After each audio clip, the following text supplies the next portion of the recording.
கொள்ள நோய் வந்துடுமோ, வாதம் வந்துடுமோ அப்படின்னு பயப்படாதுங்க. ஆண்டவர் சொல்கிறாரு, நான் உனக்கு இருக்கிறேன், நீ பயப்படாத. அப்போ நீங்கள் என்ன செய்யணும்? உன்னதமானவரின் மறைவில் இருக்கிறவன் தான் பாக்கியவான்கள்.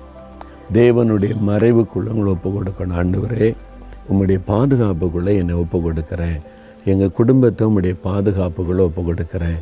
எந்த வாதை தீங்கும் அணுகாதபடி காத்துக்கொள்ளுங்க.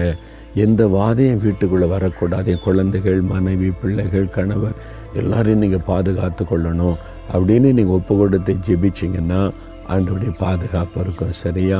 தகப்பனே, நீங்கள் கொடுத்த வாக்குத்தத்தத்திற்காக ஸ்தோத்திரம்.